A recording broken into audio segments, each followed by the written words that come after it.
right now, DiJonai Carrington is looking around the room like, oh my God, I've never been in this much fire. To show that DiJonai has no self-awareness in what's going on. DiJonai Carrington runs on threads immediately.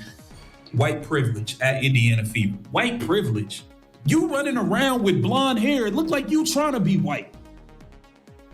It looked like you trying to be a white girl. What are you talking about, white privilege? The white girl just got a technical foul for something she didn't even do. What are you talking about, white privilege, bro? This is why she should be banned from... DJ Carrington just watched her career begin to unravel in a matter of days. And here's the craziest part. Almost every bit of damage was self-inflicted. This didn't start with some controversial referee decision or a league unfairly targeting one player. It started with a hard foul, something that could have disappeared from the headlines within 24 hours. But Carrington didn't let it disappear. What she posted, what she said, and how she responded in the days that followed turned one bad moment on the court into a full-blown reputation crisis that could now threaten her entire career. Did y'all see what happened when this young lady got ejected from a WNBA game the other day for a flagrant foul on Sophie Cunningham? Did y'all see that? She got ejected from the game for that flagrant foul right there. And I'll be damned if that wasn't a flagrant too. She mugged her.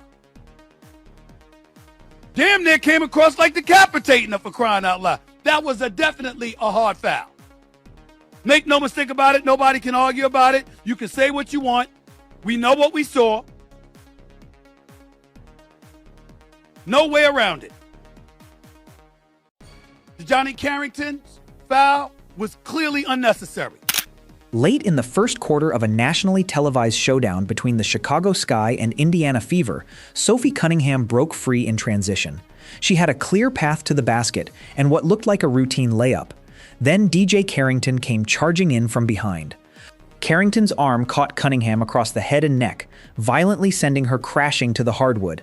The officials immediately went to the monitor and, after reviewing the footage, upgraded the call to a flagrant foul penalty 2, contact officially deemed both unnecessary and excessive. Carrington was ejected on the spot, and as she walked toward the locker room, the cameras captured an expression that seemed to say she already understood. This wasn't just another hard foul. This moment was going to follow her long after the final buzzer. Before continuing, please take a moment to subscribe the channel. Your support matters a lot. But if we are paying attention to what DiJonai Carrington did to Sophie Cunningham, it was not a race-based decision. And to call that a white privilege-based foul is to completely undermine the term of white privilege and to also completely ignore the rules in basketball. You hit her in the head, you drew blood, you didn't connect with the ball at all whatsoever. So to me, it was just very ignorant and to some degree asinine by DiJonai Carrington to suggest that that call was based on white privilege. Have we seen examples of white players make that same foul and get away with it? Yes. Have we seen examples of black players make that same foul and get away with it? Yes. There was no white privilege involved in that specific call. DiJonai, you hit her in the head and you drew blood. Then the backlash found a face, and this time, it wasn't some anonymous account hiding behind a profile picture. Former NFL player and prominent sports commentator Emmanuel Acho addressed Carrington's post directly on his show, and he did not hold back. "You hit her in the head. You caused bleeding. You didn't touch the ball at all," Acho said. He called it very ignorant and, in his own words, asinine, to frame that particular foul as an example of white privilege. That matters. This wasn't a random internet troll chasing engagement. This was an established sports media personality speaking on camera to a massive audience and openly questioning Carrington's judgment. And once a clip like that begins circulating, it takes on a life of its own. The original foul may eventually disappear from the headlines, but a brutal soundbite from a major commentator can follow an athlete for months or even years. This was Carrington's opportunity to calm the situation down and clearly explain what she meant. Instead, she made it even messier. Carrington fired back at Acho directly on X. "I've never once claimed that the assessment of the foul was white privilege. That was your assumption.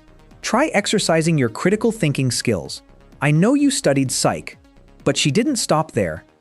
She insisted that she was the last person who could be considered ignorant on the subject, pointed to her Stanford education, and argued that she would never use a phrase like white privilege as a rhetorical weapon without evidence. And that is where her response began to collapse under its own weight. On one hand, she was claiming that Acho had completely misunderstood her post. On the other, she was strongly defending her decision to use the phrase while mocking the person asking her to explain it. That wasn't clarification, it was confusion disguised as confidence. And it satisfied almost nobody. Her critics still believed she had used race to deflect responsibility for the foul. Meanwhile, even people willing to give her the benefit of the doubt were left wondering what she had actually meant in the first place. Suddenly, Carrington wasn't dealing with one controversy anymore. She had created a second one. The story was no longer just about the foul or the original post. Now it was also about how combative, defensive, and unclear she had become when someone publicly challenged her interpretation of events.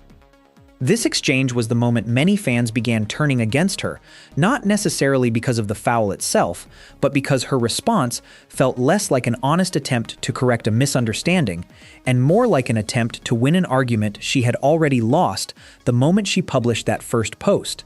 Take a walk with me, take a walk with me, take a walk with me. There is craziness going on in the WNBA. DiJonai Carrington tweeted out white privilege from the locker room of a game that she was playing in. Get this, she fouls Sophie Cunningham hard. Sophie Cunningham, obviously white person, fouls her hard. Flagrant 2, gets ejected, goes to the locker room and tweets out white privilege in the middle of the game. Now here's the kicker to me. A flagrant 2 has to be contact that can lead to an injury that looks excessive. DiJonai, it was about as excessive as possible. If there was any evidence of there being white privilege, this was not it. What the hell do y'all think? Now stop and think about the optics of that sequence. A player gets ejected for a flagrant foul on national television, but instead of stepping back and letting the moment cool down, she immediately reaches for one of the most explosive phrases in today's cultural conversation, and posts it without a single word of explanation. Whatever Carrington intended, and she would offer 3 different explanations in the days that followed, the message millions of people took from that first post was unmistakable. She appeared to be suggesting that race played a role in her ejection. That is not a minor complaint. It is an enormous accusation, even when it is only implied. And once you put something that serious into the public conversation, you lose control of it. You can clarify it, reframe it, or try to explain it away, but you can never completely pull it back. Subscribe our channel to get the daily WNBA updates.